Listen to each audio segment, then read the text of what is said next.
everyone, this is Angela and welcome to my channel, Angie the ENTJ. Please be sure to like, subscribe, comment, and click on the notification bell so that you'll know whenever I upload any new videos.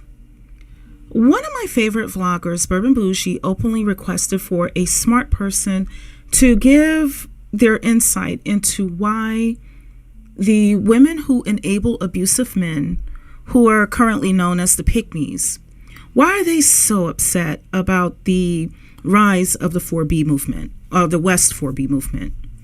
So I chose to give a response in the form kind of like as a beam of light from the moon per se, because I have a wealth of insight rooted in experience on this particular topic.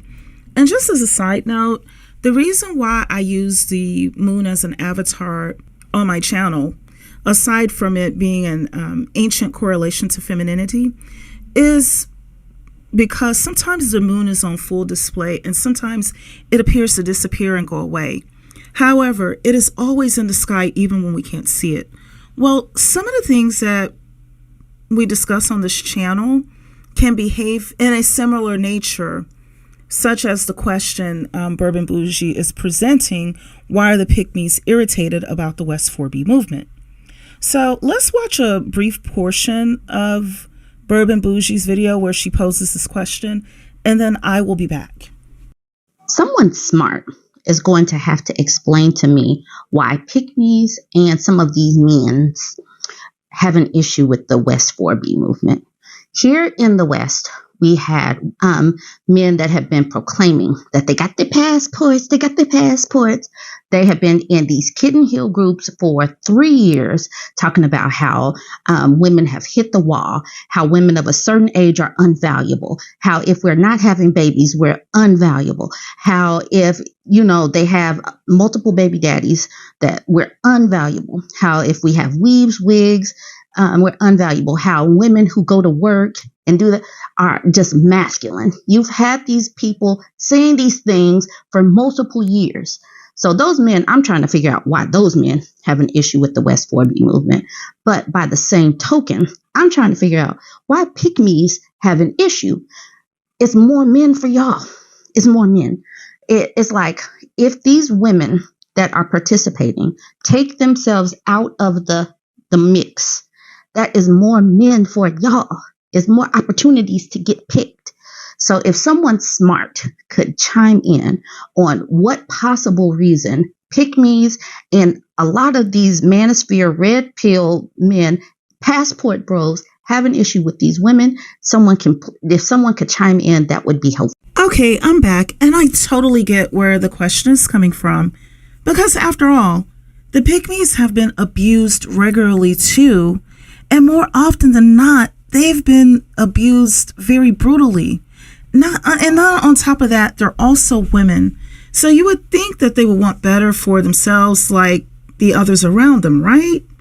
Child, I'm just saying, if you watch this far, stay tuned, because before I go further, for the folks in the back, for them, before they start yelling, listen. I'm happily married, and yes, I do want my own children. That said, I totally and fully, with all of my heart, support the 4B movement. And I've also supported the child-free movement, the original swirler movement, and the original divestment movements, and the original Black women in luxury movements, the soft life movements, as well as all the other movements that empower women to live their lives outside of boxes and to reach the zenith of their potentials.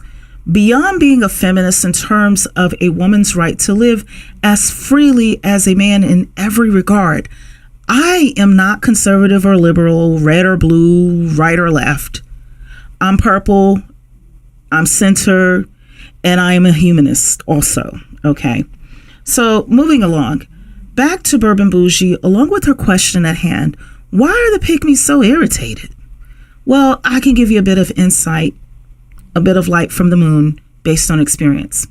You see, let's begin with a couple of weeks ago when BurbNBougie did some policing within her own community space.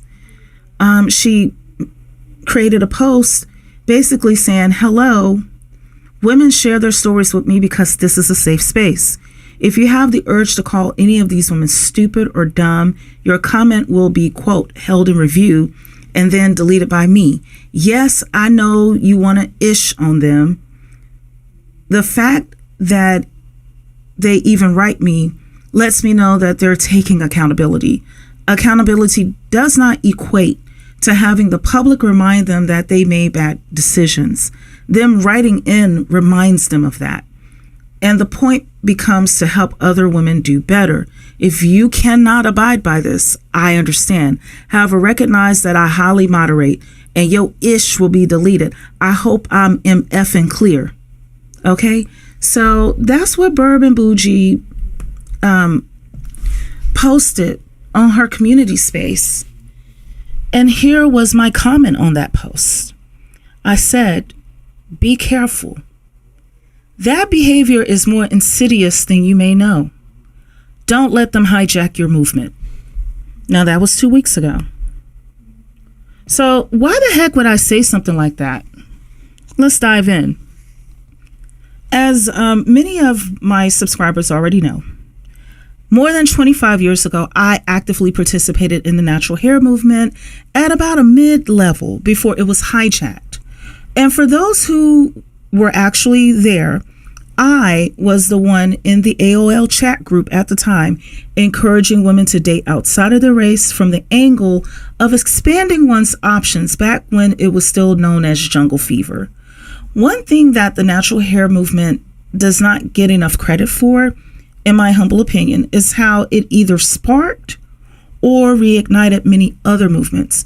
The natural hair movement is at the root of sparking the inclusivity movement, which gave rise to the different variations of the body positive movement before they too got hijacked and rearranged and so forth. And also the natural hair movement helped to reignite the organic movement, particularly towards organic food. And that movement now is so normalized that people don't even give two thoughts about how they arrive to reading labels and ensuring that they're not consuming harmful ingredients in terms of food or products made for the body, such as soaps or even clothing. I created a playlist on my YouTube page more than 7 months ago about it. And the reason why I'm mentioning all of this is because I want to point out the timing and the detail, because I think that's an important factor. There are 5 videos in the playlist, and one video that I want to discuss in particular is the second video, which I'll eventually play a snippet from it. And this is the video where I shared what happened when the black women began to swirl, back when it was called jungle fever, y'all. So why, when there is a 4B movement rising, am I talking about a video that appears to be revolving around dating and marriage? Like I said, it has more to do with the parallels in the behaviors of our opponents that occurred way back when, and what we are also seeing happening now. Listen, we have been here before. We've been here before. Many of you may not realize it because of how the natural hair movement started out, but I can assure you, we have been here before. And those parallels include the mentality of the Pickme. Back then, within the context of the natural hair movement, we were calling them the Permies. These were the women who, despite the toxicity that was happening, whether it be exposure to potentially cancer-causing chemicals in hair relaxers or toxic relationships, toxic social dynamics, they were going to resist any change for the better, even if it unalives them. And they were going to pass this on defiantly to their little girls too. Now, bit of disclaimer here, and for the record, Black women with relaxed hair also participated in the natural hair movement. Yes, I was there and I saw it. I'm talking about the natural hair movement before it was hijacked. And there were an increasing number of women and a growing number of men from different backgrounds, similar to what we have seen within the divestment movement. You know, it was highly nuanced back then as we see it now. So if you happen to straighten your hair, I am not trying to throw any shade towards you and how you decided to groom yourself when I bring up the permies, okay? So with that bit of disclaimer about straight hair out of the way, let's go back to what I was saying initially. This snippet, the video that I will show you eventually, will cover basically what happens when the black sheep leaves the narcissist and how the golden child reacts. Or in more plain words, how the permies of the natural hair movement, who are similar to the Pickmes of today's progressive movements, how they began to accept the truth of what we scapegoats, we black sheep over here, have been saying all along, after they were left with an overabundance of narcissistic, unsuitable males in the ghetto who were trifling, over-demanding, and downright abusive. And on top of that, they were dealing with them after these dudes lost their supply, us scapegoats, okay? And when that happened, it was at that precise moment when they, the permies, began to switch over to our side. And it was a lot of them that came running over here in droves. They did this 25 years ago. We are on the verge of that happening again. And trust me when I say this, we will soon have more and more Pickmes migrating over here. Okay? You will also see how these ghetto dudes back then began to react when they were losing their access to the women. This is very important. First, they attempted to use and this is my own phrasing, the might is right tactic, meaning that they doubled down on their ignorance. They doubled down on their arrogance. They doubled down on all of their efforts. And they did so as a way to attempt to break the will of the women who just left them where they stood. Okay? Much like what we're seeing happening with the Dusties and the Pickmesha responses to the West 4B movement. However, when it was apparent that the black sheep of the community were gone for good, that's when they began to switch it up, and then the hijacking began. So I gave you a brief synopsis of what to expect when you see this. And what I'm going to do at this point is play a brief snippet of The Natural Hair Movement Was Hijacked, Part 2, regarding swirling, or it was also known as jungle fever and divestment back then. So I'm going to play that. I'm going to point out moments that are parallels to what we got going on right now, and then I will be back. They bought them new cars, built brand new houses, all that kind of stuff, and treated them and the children very well.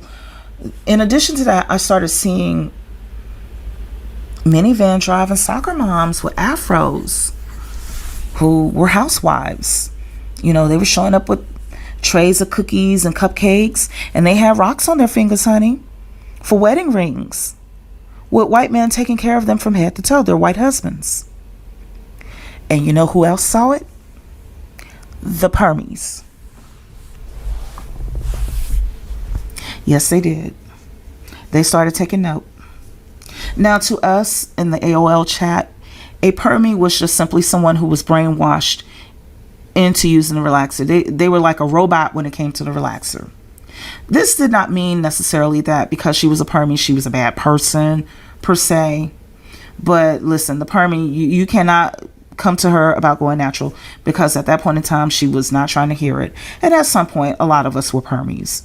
So, but listen, the permies began to put two and two together and realizing that they would be accepted by a Brad or a Jose or whoever who will put a rock on their finger, honor them as women, make them wives, pay for everything from roof to basement, and she can finally relax and focus on the things that were interesting to her, that she did not need to go through costly hairstyling sessions at her own expense just to impress a black male that wasn't going to be there for her, that she did not have to wait around for a phone call at 1 a.m. for some Dusty to come spend the night, leaving her with nothing but a wet booty, or leaving her pregnant and then disappearing.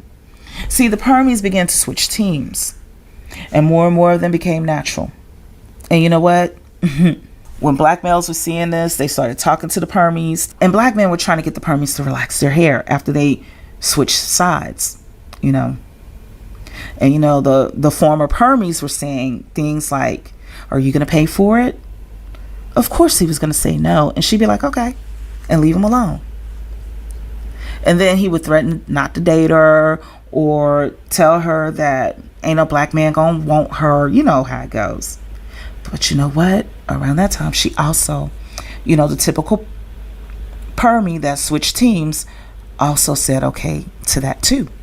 You see, once that began to happen, and these males back then, more than 25 years ago, began to realize that they could not run that game on black women anymore.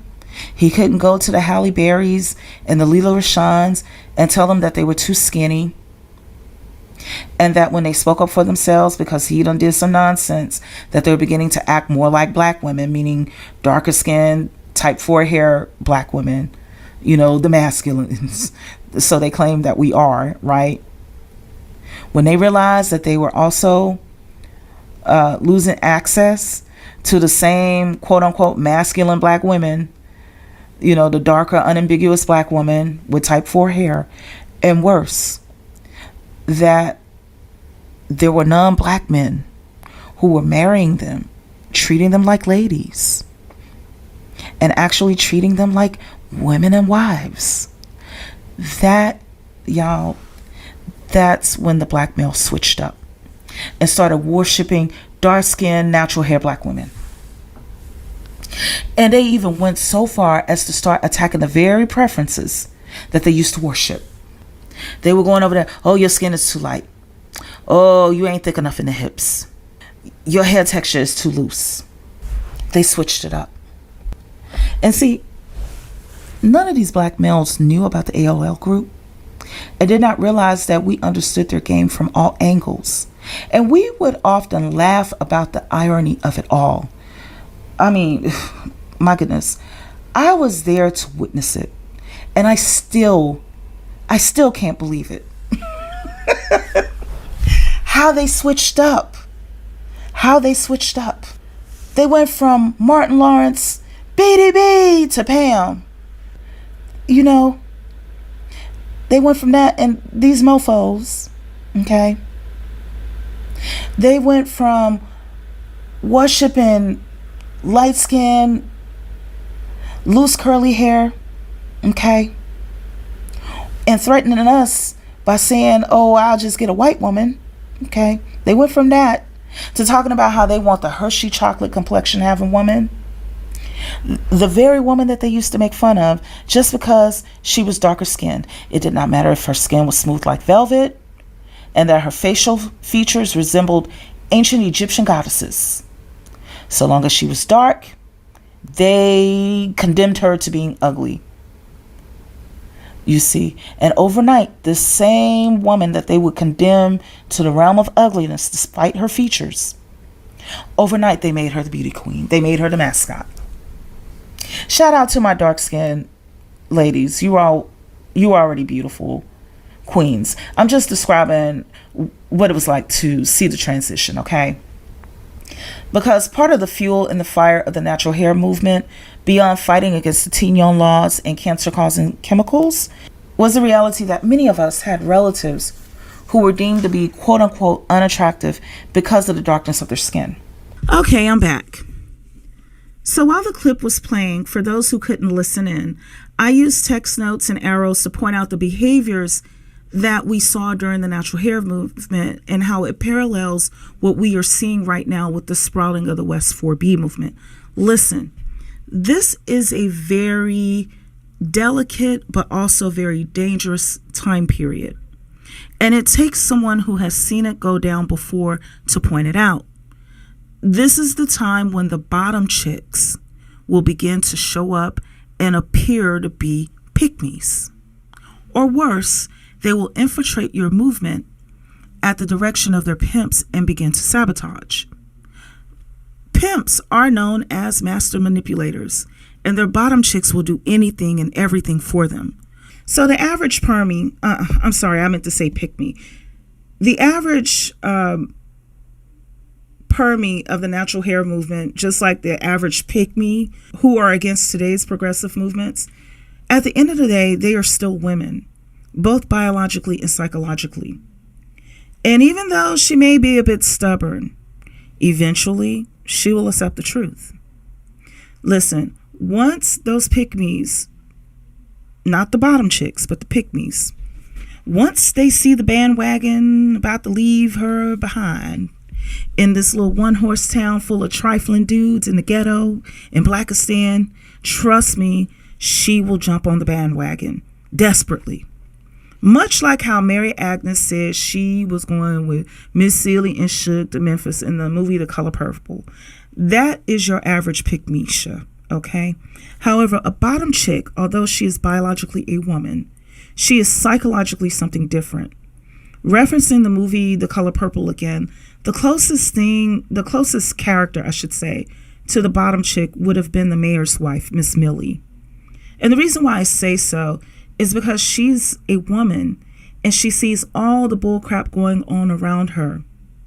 She knows that it's wrong, but she doesn't care. In fact, she enables it because she benefits from it.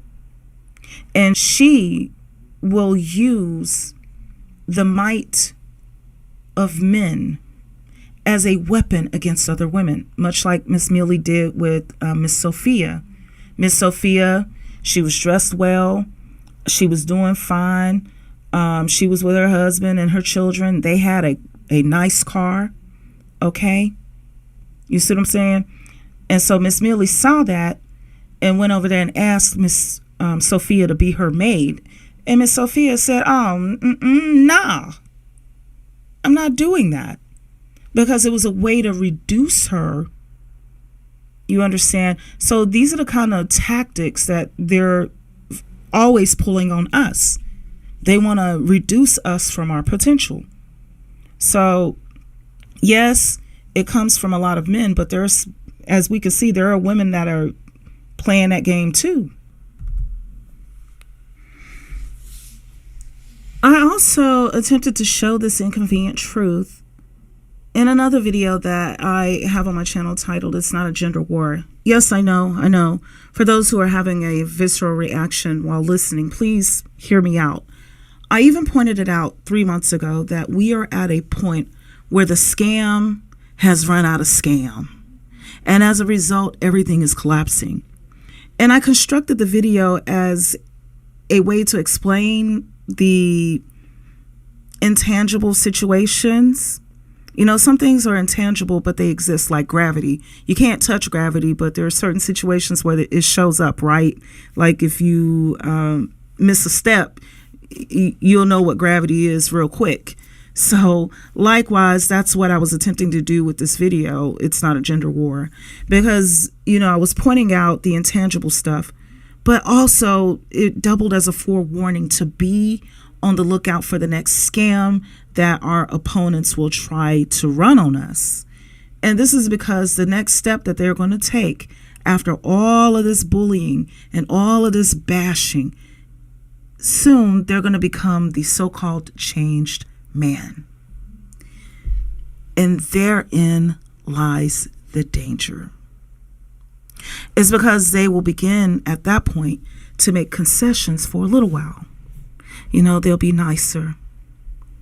They'll take up your side in a dispute. They won't argue with you. They'll argue on your behalf. You know, they'll appear to be doing what they're supposed to be doing and appear to understand, you know, the years and decades and centuries and millennia, if you really want to go there, of complaints that the collective of women have had. Now, all of a sudden, in these few days, they woke up and saw the light and they're more understanding, right? They will throw you a few Scooby snacks as a pacifier until you're placated enough to no longer see them as a threat. And this is how they will neutralize you and then hijack your movement. And okay, yes, obligatory, not all men. Like I said earlier, I'm married. So I already know that not all men are jerks. And I'm quick to also point out the women who align with the jerks as well, like the bottom chicks. Okay, so disclaimer out of the way.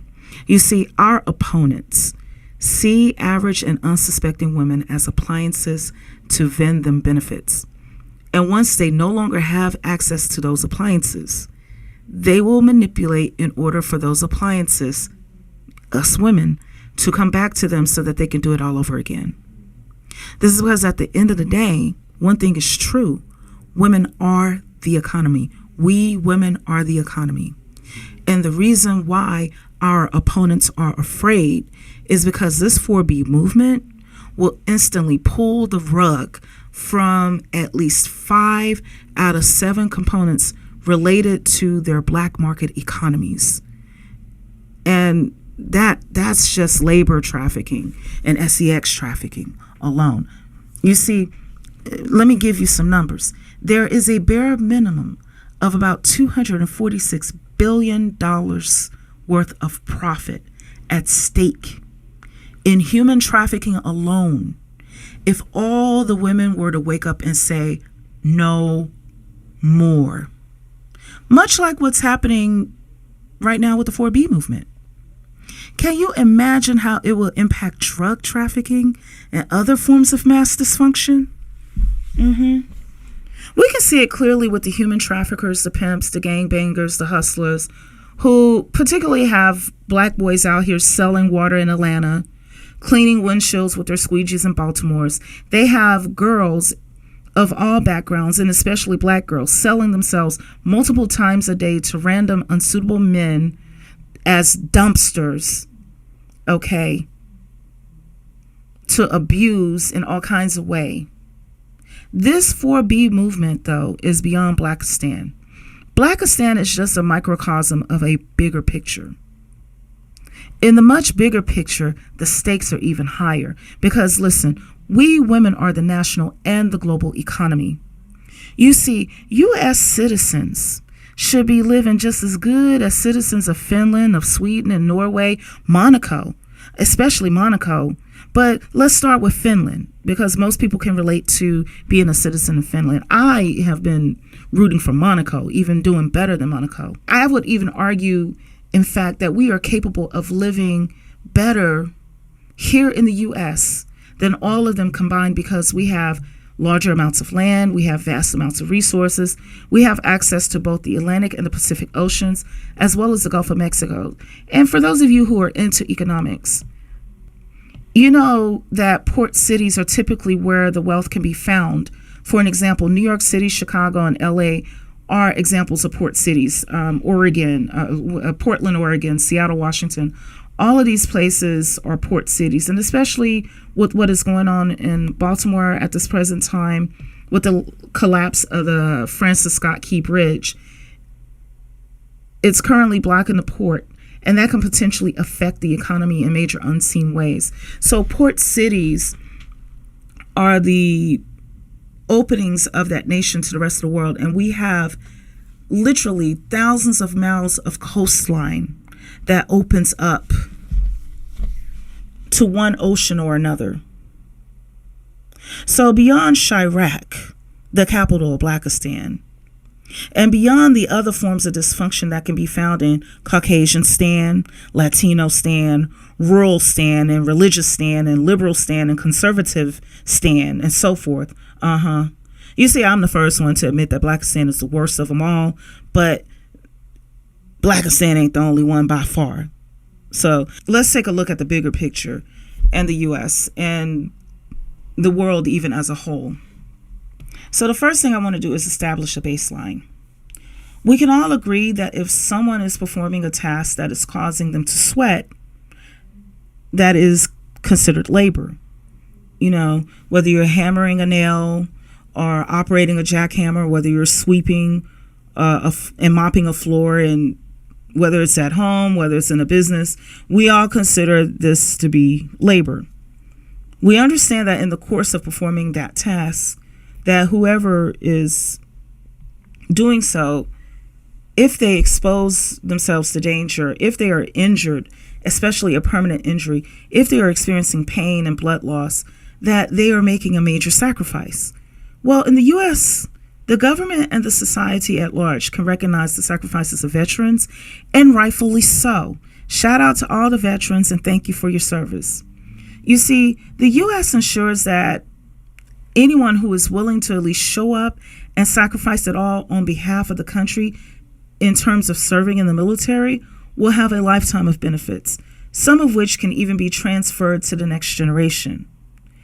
Even when it's time for a veteran to be laid to rest, the veteran's family would not have to be the ones begging for cash apps and GoFundMes on social media for the funds to bury the veteran, because the government will also take care of that too. And I'm glad. I think that is great. But for every veteran, as well as anybody else who is alive right now, even those who are no longer here with us, for every single one of us walking around and breathing right now, past, present, and maybe future, I don't know, we're in the middle of the 4B movement, so there's a maybe on the future, but at least for the past and the present, there was a woman who also gave her blood, her sweat, her tears. She faced danger, and some were even permanently disabled in the process of giving birth. Like some veterans were permanently disabled in the course of their voluntary duty, some women were also unfortunately unalived in the process, just like some veterans were unalived in the process of serving the nation and benefiting the nation. Now, the veterans volunteered for the service. But by contrast, so far, about 65,000 women have been R-worded in this country and have been forced to give birth since the overturning of Roe versus Wade.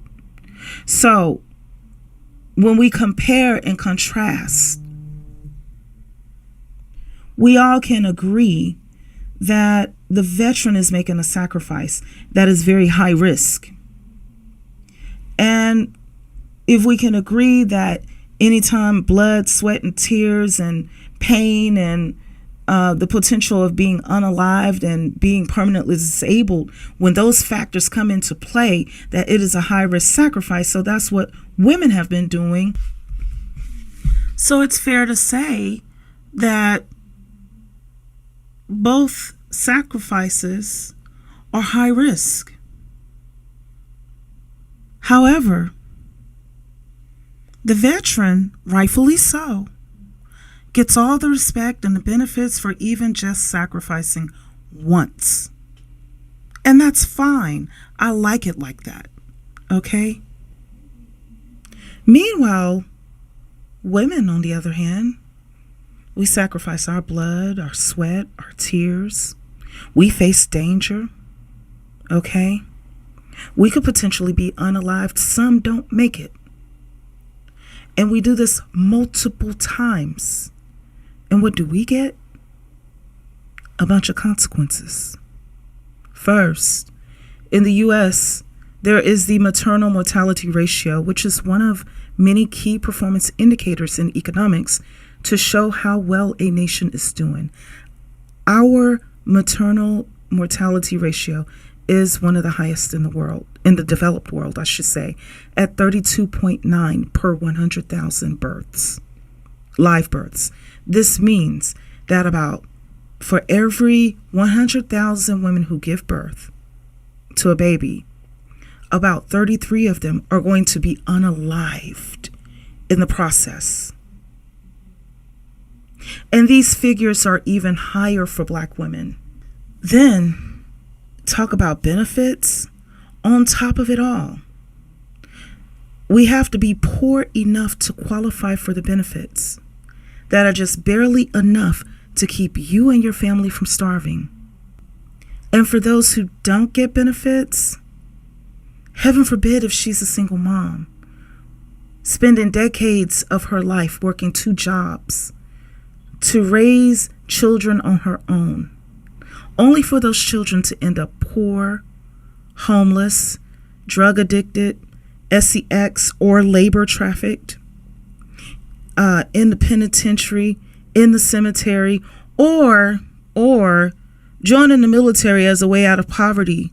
However, still being exposed to being permanently disabled or unalived in an unjust war. On top of it, there's no thank you for your service coming towards women the way it comes towards veterans.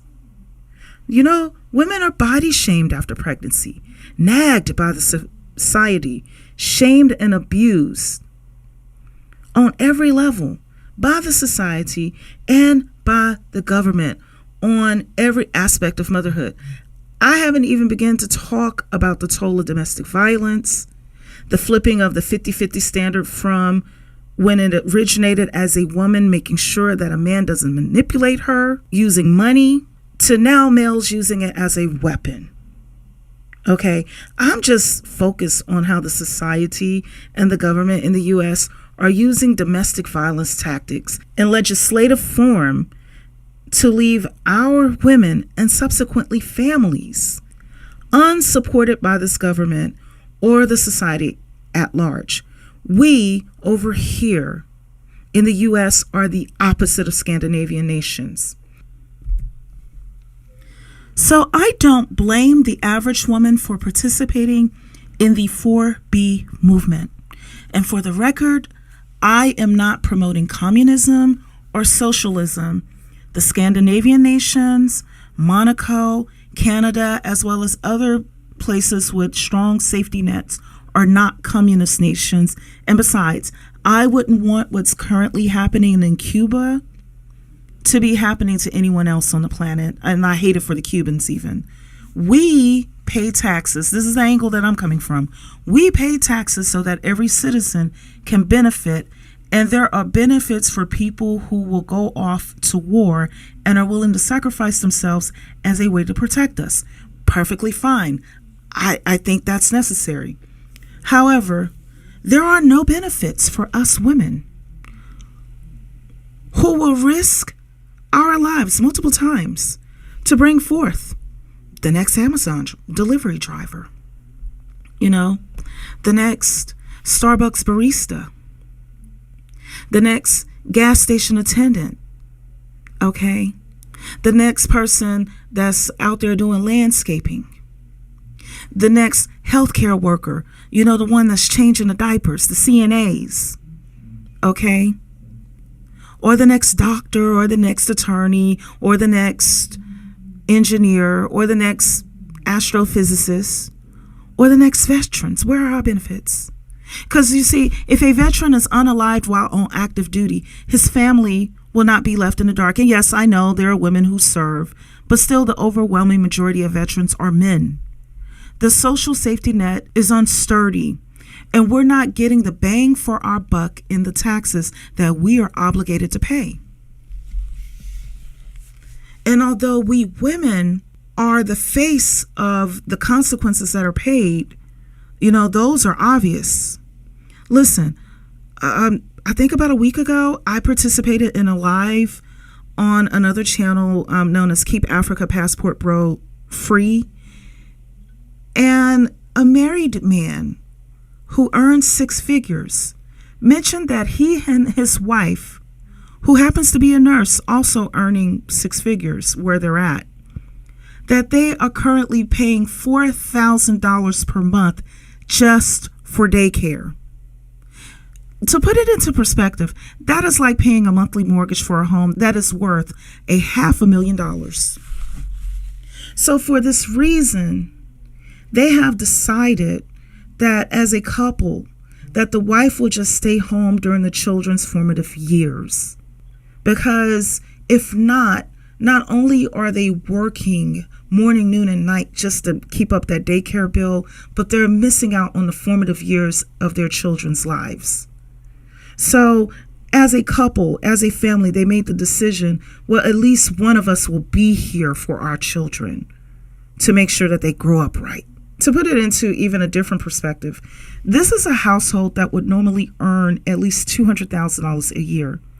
However, because we don't have programs like they do over there in Finland, which has been named the happiest nation on the planet for the 7th time in a row, this couple has to give up $100,000, if not more, in income in their home. Their household income has to be reduced by $100,000 for the next several years.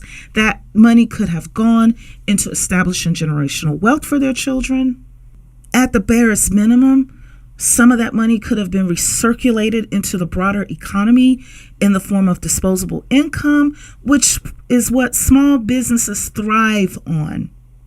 Okay, that coffee shop, that little mom and pop shop, okay, that's open, they thrive off of what extra income somebody may have to come and visit their little spot and patronize their business. So some of that money could have been recirculated into the greater economy, empowering and helping small businesses to grow, which would also offer more employment opportunities and more people paying taxes that can benefit us as citizens altogether. So the West 4B movement, let me tell you, it brings me joy.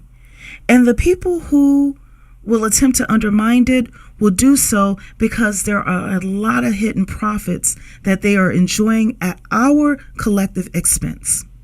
On top of it, they run schemes on us to keep us divided so that we cannot see how we're being robbed blind by different interests who withhold the benefits that our tax dollars are intended to be used to help us all. There are no good reasons why we have homeless people in the United States at all.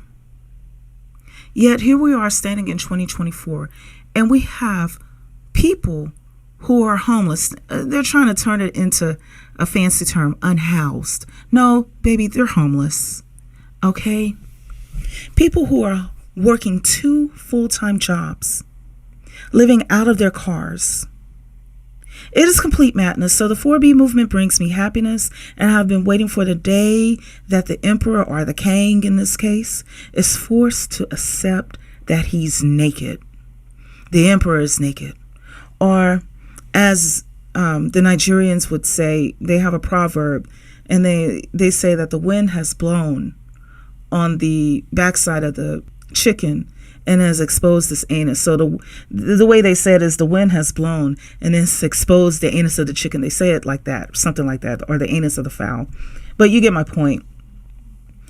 I can't tell you how much joy it brings me to see the collective of women right here, right now. And trust me, when I say this, there are some men who do support us because they too have been bullied and abused by the same dusty dudes that are always hurling insults at us. They abuse the men mercilessly. And as you see with this P. Diddy case that's coming out, you're hearing about how these men abuse other men, like calling Russell Wilson a simp, right? This man of a noble character that fell in love with a woman that already had a child, embraced them both, and is currently raising that child as his own alongside the other children that they've created. They're calling that a simp. So listen, I see justice in the rise of the West 4B movement. This is because, listen, the hijacking of the natural hair movement was so traumatizing because we went from seeing changes like never before and things were going so well. And here come these wolves in sheep's clothing hijacking it all. And it wasn't just a matter of taking over talking points and things like that. No, the hijacking of that movement saw losses in thousands upon thousands of voluntary woman work hours, as well as some man hours in terms of labor that can be valued into the millions of dollars. Because you think about it, even though it's voluntary, people are spending a lot of time. Like, you can look at my channel, okay? Can you imagine and look at all these other channels where people are dedicating their time and energy towards progressing things? There's a lot of hours that went into that. That's uncompensated, So all of that was lost. And if that wasn't bad enough, the worst thing that I felt happened was to watch how our talking points were rearranged in ways to defraud, sex traffic, labor traffic, women and children, and to continue the unwanted legacy of poverty and chaos. So, as a side note, I am not responding to BurbNBougie as a clout chase. If I'm a clout chaser, then I am one of the worst clout chasers on the planet, because I have over 150, because I have 150 videos and only slightly more than 300 followers who I love and appreciate so much dearly. And most of the times I forget to put my Cash App information in my videos or within the description box. I didn't this time, but most times I do. The reason why I began to make content was so that people can at least have a reference guide to know the games and how different situations will play out. I saw that when the swirl and divestment movements began to mature, that we would eventually be where we are standing at today. I foresaw back then that we would be here. And that's why I started making videos to give people an opportunity to understand the game so that they don't fall victim to it.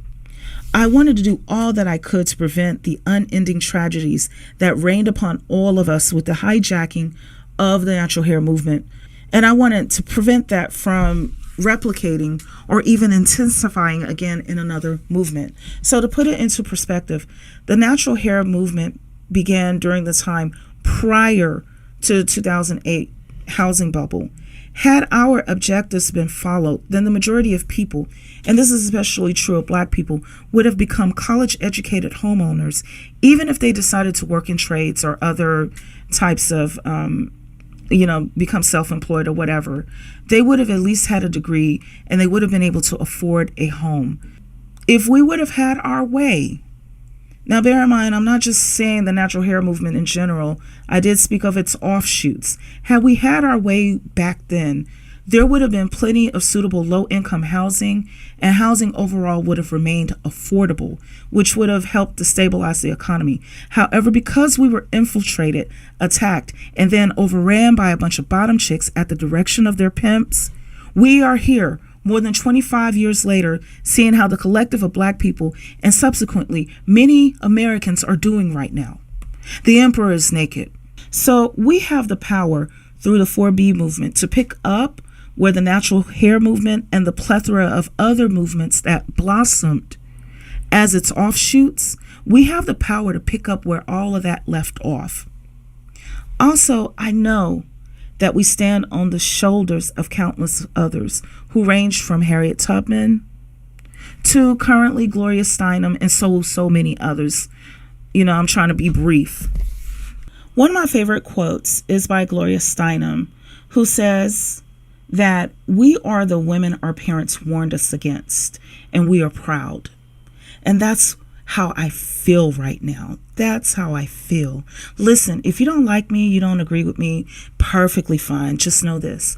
Where we stand right now, today is April 5th, 2024. We are 3 days before an eclipse when the moon shows herself in front of the sun in his broad daylight and blocks it. Similarly, we have the right amount of momentum to permanently shift our collective paradigm out of this race to the bottom of endless poverty and the cutthroat competition that has us striving only to gain mediocrity.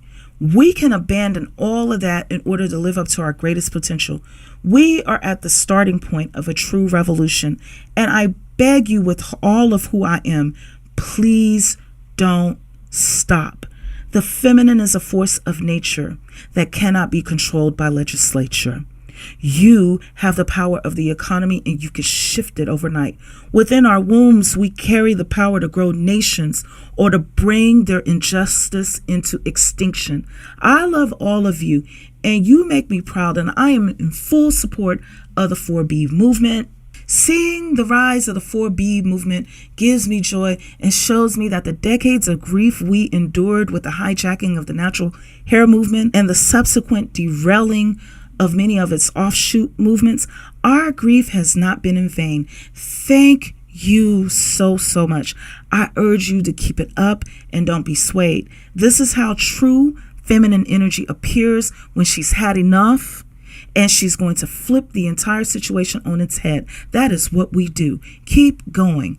And on that note, I will end this video, which I tried my best to keep brief, y'all, but I can be a bit long-winded. So I will end this video with one of my favorite poems. It is called A Work of Artifice, and the author is a poet by the name of Marge Piercy. And it goes, the bonsai tree in the attractive pot could have grown 80 feet tall on the side of a mountain till split by lightning. But a gardener carefully pruned it. It is 9 inches high. Every day, as he whittles back the branches, the gardener croons. It is in your nature to be small and cozy, domestic and weak. How lucky, little tree, to have a pot to grow in. With living creatures, one must begin very early to dwarf their growth. The bound feet, the crippled brain, the hair in curlers, the hands you love to touch. That's the end of the poem.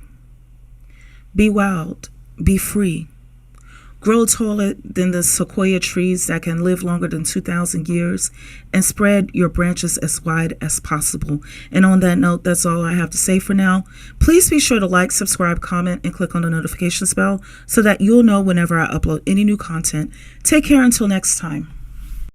I am my mother's savage daughter, the one who runs barefoot, cursing sharp stones. I am my mother's savage daughter. I will not cut my hair, I will not lower my voice. My mother's child is a savage. She looks for her romance in the colors of stones, in the faces of cats, in the falling of feathers, in the dancing of fire, in the curve of old bones. I am my mother's savage daughter, the one who runs barefoot, cursing sharp stones. I am my mother's savage daughter. I will not cut my hair, I will not lower my voice.